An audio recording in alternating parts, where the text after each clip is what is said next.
Microwave ablation എന്നുള്ളതാണ് നമ്മുടെ ഇന്നത്തെ വിഷയം. ഇത് പുതുതായിട്ട് ഉപയോഗിക്കുന്നത് ബ്രസ്റ്റ്, തൈറോയിഡ്, അതുപോലെ തന്നെ ലിവർ ട്യൂമേഴ്സിന് എത്രയോ കാലമായിട്ട് ഉപയോഗിക്കുന്നുണ്ട്. പ്രത്യേകിച്ച് ക്യാൻസറിന് നമ്മളൊരു പാലിയേഷൻ എന്നുള്ള നിലക്ക് നമ്മൾ ഉപയോഗിക്കാറുണ്ടായിരുന്നു.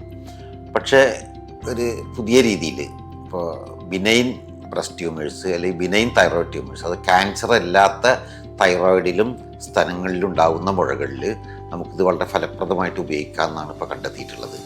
നമ്മൾ ചെയ്യുന്നത് അതായത് ഒരു ചെറിയ നീഡിൽ ഉപയോഗിച്ച് ഒരു എനർജി, മൈക്രോ എനർജി കൊടുത്ത് അത് കരിച്ച് കളയുന്നതാണ് ഈ പരിപാടി.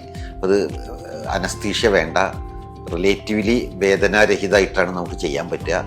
പിന്നെ നമുക്കൊരു സ്കാർ ഉണ്ടാവില്ല. ഏറ്റവും പ്രധാനപ്പെട്ട അതാണ്. ഇപ്പോൾ കഴുത്തിലോ അല്ലെങ്കിൽ മാറിലോ ഒരു സ്കാർ ഇല്ലാതെ നമുക്ക് ഇത്തരം മുഴകൾ നശിപ്പിച്ച് കളയാൻ പറ്റുന്നതാണ്. പക്ഷേ നമുക്ക് ഇപ്പോൾ തൈറോയിഡിലും അല്ലെങ്കിൽ സ്ഥലങ്ങളിലുള്ള എല്ലാ മുഴകളിലും നമുക്കിത് ചെയ്യാൻ പറ്റില്ല. കാരണം അതിനു മുമ്പ് നമ്മൾ ഇതൊരു ക്യാൻസർ അല്ല എന്നുള്ളത് ഉറപ്പ് വരുത്തണം. കാരണം ഈ മുഴകൾ മുഴുവൻ നമ്മൾ എടുത്തു കളയില്ല.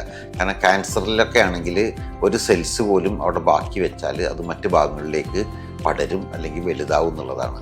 അപ്പോൾ നമ്മൾ സാധാരണ ഉപയോഗിക്കുക ക്യാൻസർ അല്ലാത്ത മുഴകൾ, ഇപ്പോൾ ബ്രസ്റ്റാണെങ്കിൽ ഫൈബ്രോ അഡനോമ അല്ലെങ്കിൽ ഫൈബ്രോ അഡനോസിസ് അല്ലെങ്കിൽ ചില സിസ്റ്റുകൾ, ഇപ്പോൾ തൈറോയിഡിലും അതുപോലെ തന്നെ ഗോയിറ്റേഴ്സ്, ചെറിയ ഗോയിറ്റേഴ്സ്, ക്യാൻസർ അല്ല എന്നുള്ളത് നമ്മൾ ഈ പരിപാടിക്ക് മുമ്പ് നമ്മൾ ഉറപ്പാക്കണം. അപ്പോൾ അതിന് നമ്മൾ സ്കാൻ ചെയ്യാറുണ്ട്, മമ്മോഗ്രാം ചെയ്യാറുണ്ട്, കുത്തിയെടുത്ത് പരിശോധിക്കും, ചിലപ്പോൾ ബയോപ്സി എടുക്കാറുണ്ട്.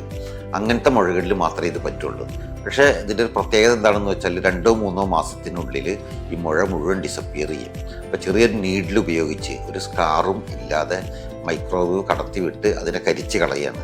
ഒരു അൾട്രാസൗണ്ട് ഗൈഡൻസിൽ കൂടെയാണ് സാധാരണ ചെയ്യുന്നത്. ഇത് പല രോഗികളിലും ഇത് വളരെ ഫലപ്രദമായിട്ട് കണ്ടിട്ടുണ്ട്. കാരണം നമുക്ക് ഇതിനുള്ള അഡ്വാൻറ്റേജ് എന്താണെന്ന് വെച്ചാൽ, ഒന്ന്, ഒരു വലിയ സർജറി ഒഴിവാക്കാം എന്നുള്ളതാണ്, അനസ്തീഷ്യ ഒഴിവാക്കാം. 2, ഒരു സ്കാറ്, ഇപ്പോൾ പലർക്കും സ്ഥലങ്ങളിലൊക്കെ ഒരു സ്കാറ് വരിക എന്നുള്ളത് വളരെ പ്രശ്നമുള്ള കാര്യമാണ്. പലരും അതിനെക്കുറിച്ച് പരാതിപ്പെടാറുണ്ട്. അപ്പോൾ ഇത് ചെയ്യാമെന്നുള്ളതാണ്. അപ്പോൾ ഇത് നമ്മളിപ്പോൾ ദയ ആശുപത്രിയിൽ ചെയ്തു തുടങ്ങിയിട്ടുണ്ട്. പക്ഷേ ഇത് ഇപ്പോൾ നമ്മൾ ഓപ്പറേഷൻ ഇല്ല, ഒരു നീഡിൽ മാത്രമാണെങ്കിലും ഒരു റിലേറ്റീവ്ലി എക്സ്പെൻസീവ് എന്ന് പറയാം. കാരണം ഇതിന് നീഡിലും അതിൻ്റെ സാധനങ്ങളും കുറച്ച് വില പിടിച്ചതാണ്.